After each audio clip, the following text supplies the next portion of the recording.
사람들이 예수께서 만져주심을 바라고 어린아이들을 데리고 오매 제자들이 꾸짖거늘 예수께서 보시고 노하시어 이르시되 어린아이들이 내게 오는 것을 용납하고 금하지 말라. 하나님의 나라가 이런 자의 것이니라. 내가 진실로 너희에게 이르노니 누구든지 하나님의 나라를 어린아이와 같이 받들지 않는 자는 결단코 그곳에 들어가지 못하리라 하시고 그 어린아이들을 안고 그들 위에 안수하시고 축복하시니라. 예수께서 길에 나가실새 한 사람이 달려와서 꿇어앉아 묻자오되 선한 선생님이여, 내가 무엇을 하여야 영생을 얻으리이까? 네가 어찌하여 나를 선하다 일컫느냐? 하나님 한 분 외에는 선한 이가 없느니라.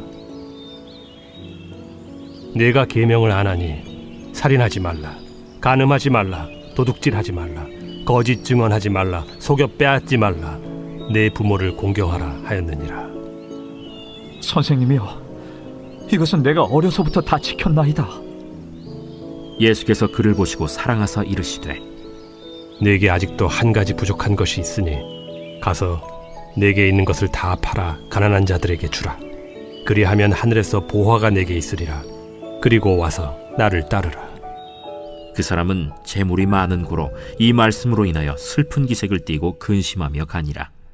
예수께서 둘러보시고 제자들에게 이르시되 재물이 있는 자는 하나님의 나라에 들어가기가 심히 어렵도다.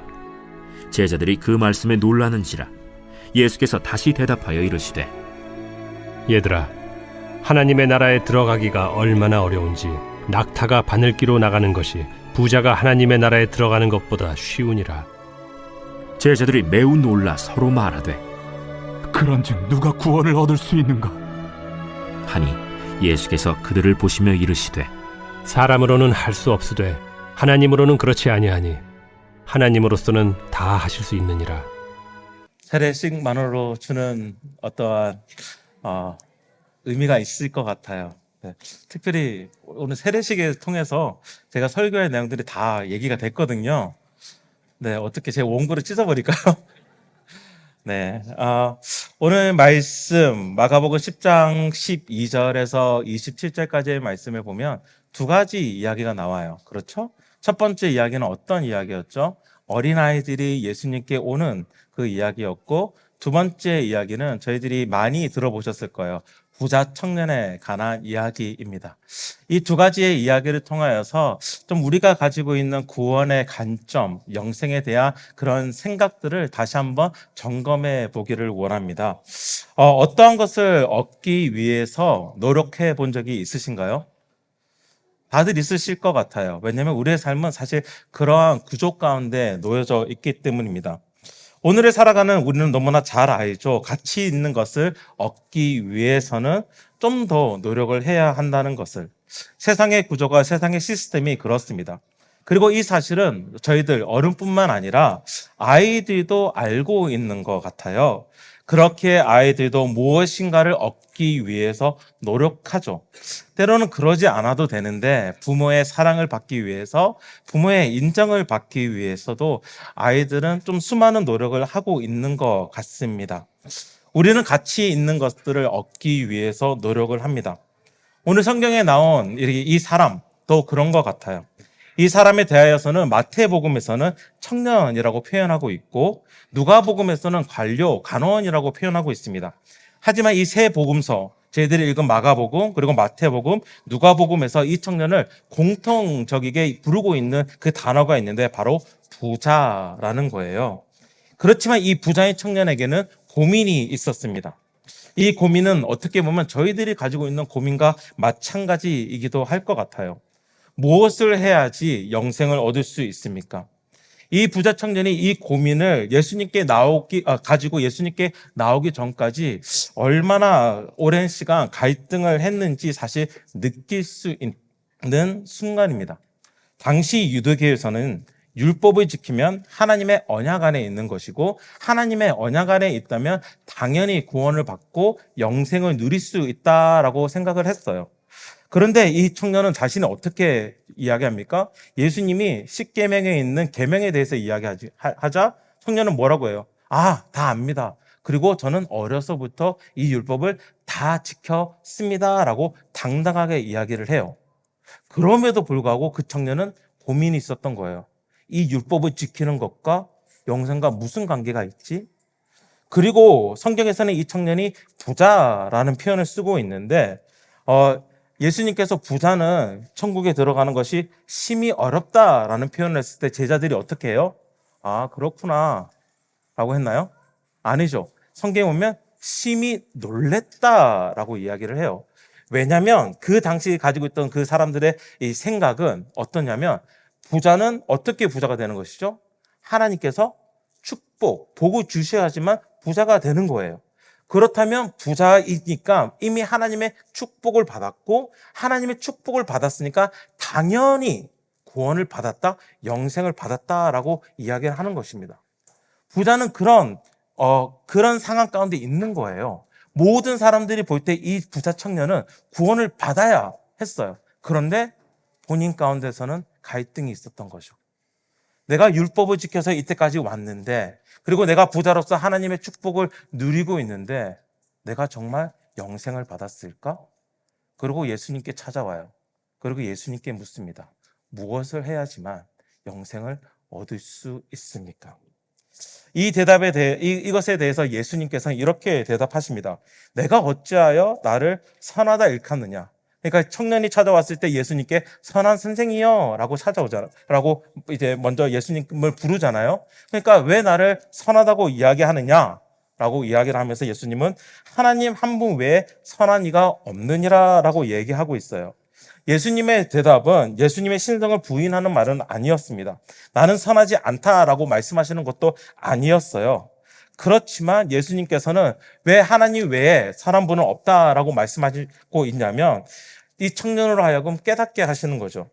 이 청년으로 하여금 사람은 선할 수가 없다라고 이야기하고 있는 거예요.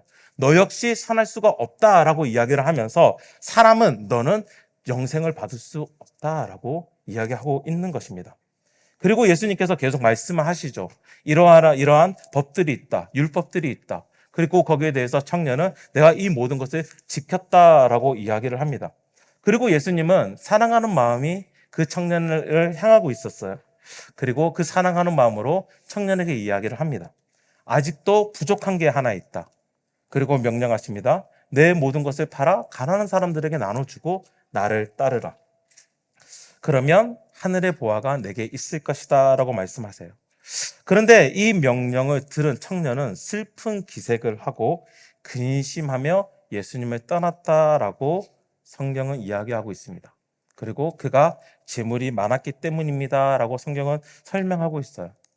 어쩌면 청년이 슬픈 기색을 띠고 근심하며 예수님을 떠났다라는 것은 청년 가운데 예수님께 질문을 던지기 그 전보다 어떻게 보면 더 큰 갈등이 생겼는지도 모릅니다.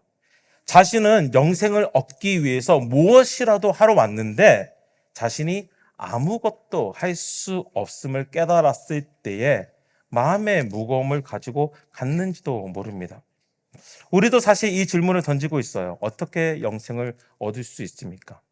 하지만 예수님께서는 똑같이 우리에게 대답하실 것 같습니다. 아무것도 할 수 없다. 인간은 아무것도 아니기에 아무것도 할 수 없다. 저희들이 2주 전부터 새신자 반을 통해서 말씀을 저희들이 듣고 함께 그 책을 읽고 있지 않습니까? 그렇죠? 네, 다들 이렇게 고개를 끄덕이고 계시잖아요. 읽고 있어요. 그리고 지난주에 이제 한규성 목사님을 통해서도 이런 표현을 하셨죠. 인간은 어떤 존재이다? 아무 존재도 아니다. Nothing. 그렇죠. Nothing. 아무것도 아니다. Dust. 먼지와 같은 존재이다. 아무것도 아닌 존재가 그렇다면 저 물어볼게요. 뭘 할 수 있겠습니까? 먼지가 뭘 할 수 있어요? 제 차만 더럽게 하지. 지난주에 꽃가루 때문에 제가 매일 차를 닦았는데 먼지는 아무것도 할 수 없어요. 그렇죠. 구원에 대하여 뭘 할 수 있을까요? 아무것도 할 수 없습니다. 그렇지만 우리는 잘 알고 있어요.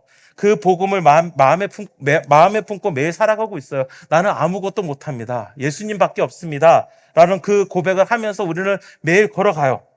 그런데 우리는 계속해서 무엇인가를 하려고 하는 그런 인간의 본성이 있습니다.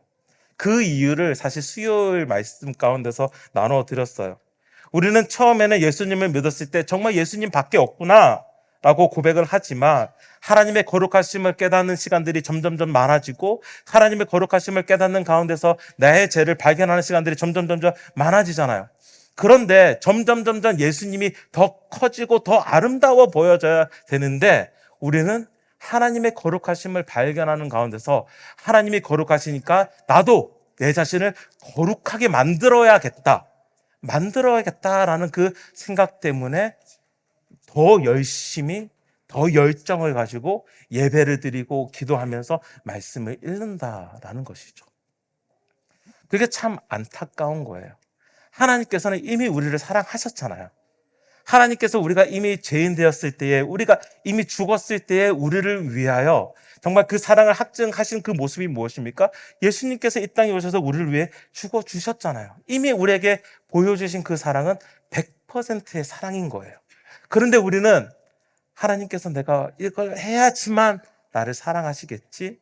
이것을 내가 하면 하나님께서 기뻐하시겠지? 라는 마음이 늘 그냥 내 마음 가운데 남아있는 것이죠. 우리의 죄성 때문입니다. 우리가 말씀을 읽고 찬양을 하며 예배하고 또 봉사하고 서로를 섬기는 것은 거룩해져서 하나님을 기쁘시게 하려는 것이 아니라 오히려 관계인 것이죠. 하나님과 나의 관계, 하나님을 더 알고 싶기에, 하나님을 더 사랑하기에 우리가 우리의 삶 가운데서 나타나는 것이 사실 예배를 드리고 찬양하면서 또 우리가 섬기는 것이죠. 제가 어떤 분의 이야기를 좀 나누려고 하는데 오랫동안 교회에서 섬겨 오신 어떤 한 자매의 이야기입니다. 근데 그 자매가 매일의 삶에서 정말 열심히 살으려고 노력을 해요. 정말 말씀을 읽고 정말 하나님과 가까워지려고 매일 노력하는 친구입니다. 그런데 그게 잘 안 되는 거예요. 그게 너무나 힘든 거예요. 마음을 너무나 괴롭게 하는 거예요. 그래서 그 자매가 어떤 목사님께 물었어요. 목사님, 잘 살기가 왜 이렇게 힘들죠? 그리스도인으로서 잘 살기가 왜 이렇게 힘들죠? 근데 목사님께서 이렇게 대답하셨다고 해요. 성경에서는 잘 살라고 우리에게 말하고 있지 않는다. 여러분 성경을 찾아보십시오. 성경에서 우리에게 잘 살라고 이야기하고 있습니까? 여러분께 정말 이렇게 잘 살아서 나의 기쁨이 되라 라고 성경이 이야기하고 있습니까? 아니죠. 성경에서 이야기하는 것은 나는 너희를 사랑한다. 그리고 너희들이 나를 사랑하기 원한다. 이걸 이야기하고 있는 거예요. 성경에 보면 우리들이 너무나 잘 아는 말씀이 있어요. 수고하고 무거운 짐진 자들아 다 내게로 오라. 그러면 내가 너희를 쉬게 하리라. 너무나 좋은 말씀이잖아요.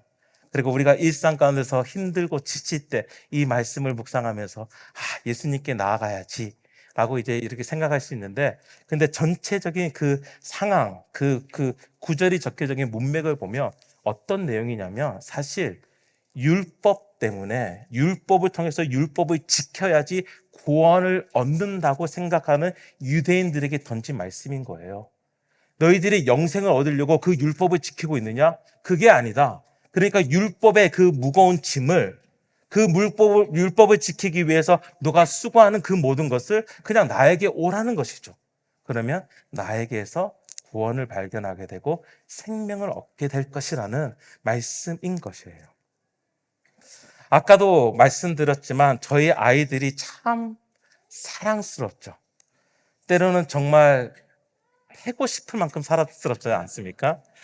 네, 제가 팬다는 말을 안 쓰려고 그러는데, 근데 아이들을 때리고 싶은 그 마음을 좀 살펴보면 아이들이 잘못해서 라는 이유도 있겠지만 동시에 아이들을 내 프레임에, 내가 세워둔 어떠한 기준에 맞추려고 하는 내 죄성, 내 욕심 때문에 그렇죠. 나의 죄된 본성 때문에 그렇습니다. 그렇지만 본질적으로 우리 자녀들은 사실 무엇을 해도 부모의 사랑을 받는 것이 당연하죠. 하지만 아이들은 그렇게 생각하지 않을 때가 있습니다. 자신이 무엇인가를 착한 일, 그리고 대견스러운 일을 할 때에 부모에게 사랑을 받을 수 있다라고 생각하는 것 같아요. 근데 그 자녀들을 보면서 부모는 어떻게 생각합니까? 안쓰럽게 생각하죠. 오늘 식사하면서 이제 복음 대화를 하실 거잖아요. 오늘은 특별히 이제 가정의 달을 맞이해서 가족끼리 가서 이제 식사를 하시면서 이제 복음 대화를 할 건데, 이 주보에 보면 질문이 있어요. 이 질문 중에서 자녀와 함께하는 복음 대화에서 부모들은 자녀들의 사랑스러운 점 3가지를 말해 보십시오라는 것이 있는데, 언제 아이들이 가장 사랑스럽습니까? 저는 늘 그렇게 대답했어요. 애들이 잘 때. 애들이 잘 때는 너무나 사랑스러워요. 근데 복음적인 대답은 어떻습니까? 항상 사랑스러워야겠죠. 정말 때리고 싶을 때도, 정말 제가 아이들한테 장난치면서 정말 해야면 안 돼야 되는 행동인데, 저희 집이 3층이거든요. 애들이 말을 안 듣면 제가 창문으로 갑니다. 애를 이렇게. 그런 때가 있는데, 아이들은 사실 항상 사랑스러워야겠죠. 하지만 제가 죄인이기에 힘든 거예요. 여러분이 죄인이기에 사랑하기 힘든 거예요. 아이들은 항상 사랑스러워야겠죠. 우리 지금 아이들 같이 있나요? 아니면 다 도망갔나요? 우리 옆에 만약에 자녀들이 있다면 한번 이야기해 볼까요? 한번 자녀들에게 그 아이의 이름을 부르면서, 지금 없어도 되잖아요. 아이의 이름을 우리 집사님 거는 보라면 이제 동현이 있을 건데 보라라. 이제 아이들을 이르면서 누구누구야, 너가 뭘 해도 아빠는 너를 사랑한단다라는 것을, 입을 꽉 깨물고 네, 한번 해볼까요? 너가 누구누구야, 너가 뭘 해도 나는 너를 사랑한단다. 한번 해봅시다. 혜인호, 상하나, 성민아, 너가 뭘 해도 아빠는 너를 사랑한단다. 네. 아멘. 우리 이정자 권사님의 말씀이 딱 이렇게 들어오네요. 사실 우리는 무엇인가를 하려 합니다. 그렇지만 성경은 분명히 우리에게 이야기를 하죠. 아무것도 할 수 없다. 부자 청년의 이야기가 나오면서 바로 전에 우리는 한 사건을 보지 않습니까? 어린아이들을 축복하는 예수님을 봅니다. 사람들이 어린아이들을 데리고 예수님께 왔죠. 예수님의 만져주심을 그 간절히 바라는 가운데서 왔습니다. 그런데 제자들이 꾸짖어요. 막아요. 그런데 그 제자들을 보면서 예수님께서 사실 더 분노하시죠. 막지 마라. 금하지 마라. 아이들이 나에게 오게 하라. 라고 이야기를 하시면서 이렇게 말씀하세요. 하나님의 나라가 이런 자의 것이니라. 어린아이의 것이다 라고 말씀하고 계세요. 또 이렇게 계속 말씀하십니다. 내가 진실로 너에게 이르노니 누구든지 하나님의 나라를 어린아이와 같이 받들지 않는 자는, 여기서 말하는 받들다라는 것은 받는다라는 거거든요. 어린아이 같이 받지 아니하면 결단코 그곳에 들어가지 못하리라. 어린아이 같이 하나님의 나라를 받으라라는 거예요. 무슨 말일까요? 여기서 말하는 어린아이는 아기와 같은 자들입니다. 우리 오늘 하윤이 봤죠? 하윤이를 생각하시면 될 것 같아요. 이제 이종현 집사님과 우리 고나원 집사님 하윤을 데리고 예수님께 온 거예요. 근데 제자인 마태가 막는 거예요. 그런 상황을 생각하면 될 거예요. 그래서 사실 그 아기인데, 아기가 사실 무엇을 알까요? 아무것도 모르는 아기이지 않습니까? 아기는 무엇이 옳고 그름을 알지 못해요. 아기가 무엇이 선하고 무엇이 악한지를 압니까? 모릅니까? 몰라요. 그렇기 때문에 아무것도 못하는 거예요. 그리고 오늘 저희들이 유아 세례를 주는 가운데서 아기의 유아 세례를 받을 때에 사실 누구에게 묻습니까? 부모에게 물어요.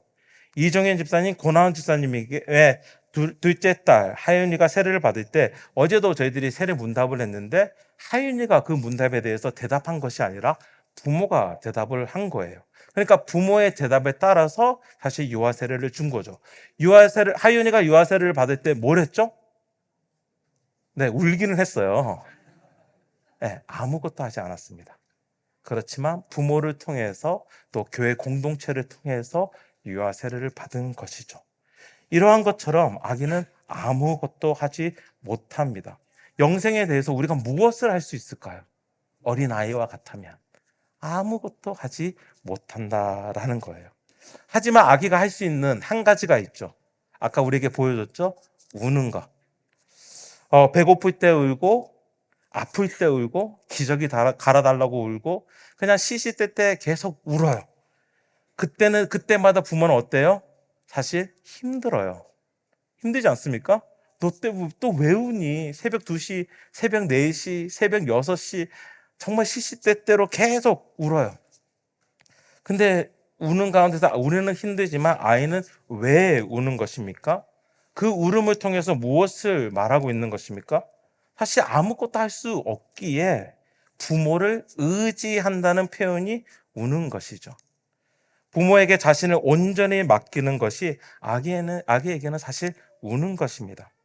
어린아이와 같이 받아들여야 한다라는 것은 아기가 마치 부모에게 모든 것을 하나도 남김없이 모든 것을 의지하듯 구원에 대하여 누구에게?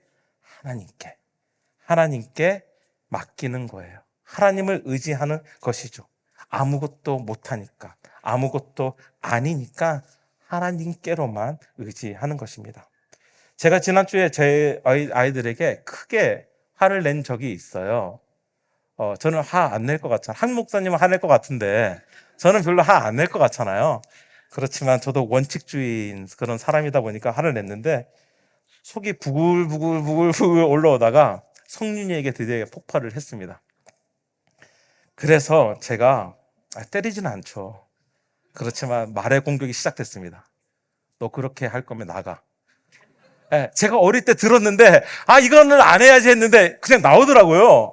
아빠 말씀 안 들어? 그러면 너 나가. 다른 데서 너가 듣고 싶은 말 들어. 이렇게 그런 마음이 확 올라가지고 너 나가. 그랬거든요. 그러니까 또 정말 악해요. 안 나가? 그럼 내가 나갈게. 이렇게 된 거예요. 그래서 제가 살짝 일부러라는 그런 마음도 있었는데 겉옷을 입었어요. 정말 나가려고. 안 나가죠. 일부러 겉옷을 딱 입었어요. 그때 아무 잘못도 하지 않은 혜인이와 성환이가 달려와서 아빠 가지 마. 근데 성윤이는 안 잡을 줄 알았거든요. 걔가 좀 독한 녀석이라서 안 잡을 줄 알았는데 보니까 제 뒤에서 제 옷을 이렇게 자꾸 울고 있더라고요. 제가 나가면 어떻게 될까요? 본인들이 사실 의지할 사람이 없어지는 거죠. 아이들은 사실 의지할 수밖에 없는 존재입니다. 근데 사실 아이들만 그럴까요? 우리들도 마찬가지인 것이죠. 우리는 아무것도 하지 못합니다. 그렇지만 한 가지 할 수 있는 것은 아이처럼 우는 것이죠. 하나님을 의지하는 것입니다. 이제 마지막에 예수님께서는 이렇게 말씀하세요.